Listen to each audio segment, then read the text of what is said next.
حضرت ابراہیم جو اللہ کے خلیل نبی ہیں علیہ السلام، روایت کے جملے ہیں کہ جب حضرت ابراہیم نے وہ خطاب کہ جو اللہ نے پوری کائنات میں دو افراد کو دیا، ایک حضرت علی بت شکن اور پہلا بت شکن حضرت ابراہیم، اور انہی کی نسل میں حضرت مولا کائنات جو بت شکن ہے۔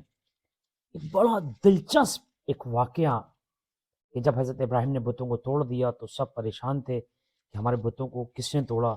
تو کچھ لوگوں نے شور بلند کیا کہ ایک فتح، ایک جوان تھا کہ جو ہمارے بتوں کو برا بھلا کہتا تھا، یقیناً اسی نے توڑا ہے۔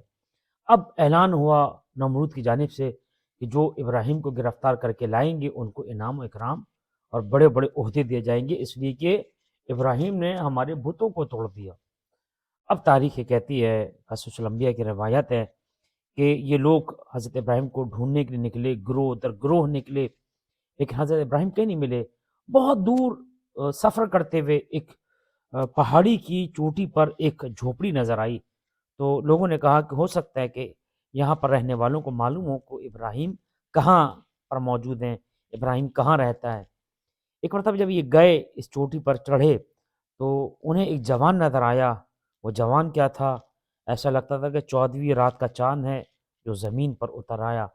سوال کیا کہ کیا تم ابراہیم کو جانتے ہو؟ کہا ہاں، ہم ابراہیم کو جانتے ہیں، میں ابراہیم کو جانتا ہوں۔ کہا کیسا لگتا ہے؟ کہا جیسے میری آنکھیں ویسے ابراہیم کی، جیسے میرا چہرہ ویسا ابراہیم کا چہرہ، جیسے میرے ہاتھ جیسے میرے بازو ویسے ابراہیم کے۔ کہا فوراً ہمیں پتہ بتاؤ تاکہ ہم ابراہیم کو گرفتار کر کے لے کر جائیں، آگ جل رہی ہے، ہم زندہ ابراہیم کو جلتی ہوئی آگ میں پھینکنا چاہتے ہیں۔ اب تاریخ یہ کہتی ہے کہ حضرت ابراہیم نے کہا کہ اے لوگوں، ہمارے یہاں ایک سنت ہے، ایک رسم ہے کہ جب کوئی سائل ہمارے دروازے پر آتا ہے تو ہم اس کے سوال کا جواب بعد میں دیتے ہیں، پہلے ہم اسے کھانا کھلاتے ہیں۔ اب کئی دن کے بھوکے پیاسے یہ کفار، انہوں نے کہا کیا اچھی بات ہے کہ ابراہیم کا پتہ بھی مل جائے گا، انعام بھی مل جائے گا، اور ہمیں یہ جوان خود کھانے کی دعوت دے رہا ہے۔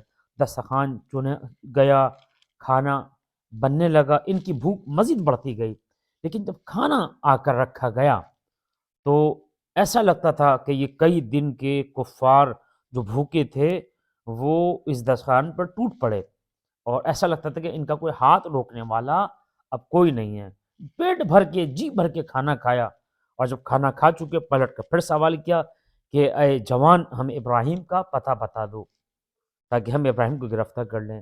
حضرت ابراہیم مسکرا کر آواز دیتے ہیں کہ اگر تم ابراہیم کو ڈھونڈنے نکلے ہو تو ابراہیم کوئی اور نہیں بلکہ میں خود ابراہیم ہوں۔ یہ سن کر تمام کفار پریشان ہو گئے، ایک دوسرے کا چہرہ دیکھنے لگے۔ حضرت ابراہیم نے کہا آؤ بڑھ کر مجھے گرفتار کر لو۔ کہا ابراہیم، تم نے ہمیں کس مخمصے میں، کس مشکل میں ڈال دیا؟ تمہاری اگر سنت یہ ہے کہ کوئی سائل آئے تو کھانا کھلائے بغیر اس کو جواب نہیں دیتے، ہماری مشکل یہ ہے کہ اگر ہم کسی کا نمک کھا لیں تو ہم اس کو اذیت نہیں دیتے، ہم اسے گرفتار نہیں کرتے۔ کفار ہیں، کافر ہیں، لیکن غیرت مند تھے۔ کہنے اے ابراہیم، ہم تمہیں گرفتار کیسے کریں؟ اب سب پریشان، قیمت لے لو کھانے کی، اپنی روٹیوں کے پیسے لے لو تاکہ ہم تمہیں پیسے کے دینے کے بعد تمہیں گرفتار کر سکیں، اس لیے کہ تم نے ہمیں اپنا نمک کھلا دیا۔ ابراہیم، ہم تمہیں گرفتار نہیں کر سکتے، جو مانگو ہم تمہیں دینے کو تیار ہیں تاکہ تم ہم سے قیمت لے لو اور ہم تمہیں گرفتار کر لیں۔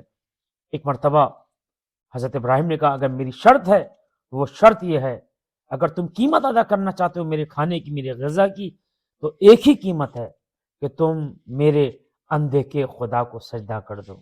اب سب پریشان ہو گئے، بھائی اسی بات پہ تو آپ کو گرفتار کرنا ہے اور آپ یہ کہہ رہے ہو کہ میرے اندیکھے خدا کو سجدہ کر لو۔ اب قصص الانبیاء کی ایک روایت ہے کہ شیطان ابلیس ایک بوڑھے شخص کی صورت میں آیا اور آ کر ان کفار سے کہتا ہے کہ پریشان نہ ہو، ابراہیم کہہ رہے کہ میرے خدا کو سجدہ کر دو اندیکھے، اور تم سب سجدے میں چلے جاؤ لیکن دل میں اپنے اپنے بتوں کی محبت کو رکھنا۔ سب نے کہا یہ تو بہت اچھا ہے، کہنے اے ابراہیم، ہمیں منظور ہے، ہم تمہارے خدا کو سجدہ کر لیتے ہیں۔ ایک مرتبہ سب نے مل کر ابراہیم کے اندیکھے خدا کو کے سامنے سجدہ ریز ہو گئے۔ اور سروں کو جھکا دیا۔ ایک مرتبہ ابراہیم نے اپنے ہاتھوں کو بلند کر کے آواز دی، پروردگار سروں کو جھکانا ابراہیم کا کام ہے، دلوں کو جھکانا تیرا کام ہے۔ پروردگار تجھے عظمت آل محمد کا واسطہ کہ جو جوان تیری راہ میں اپنے سروں کو جھکاتے ہیں، مسجدوں کا آباد کرتے ہیں، جو تیری مساجد کا صفائی کا خیال رکھتے ہیں، اذان دیتے ہیں، پروردگار جو مسجدوں کی صفوں کو آباد کرتے ہیں، پروردگار جو مصلی پر آ کر تجھے سجدہ کرتے ہیں، پروردگار ان جوانوں کی توفیقات میں اضافہ فرما۔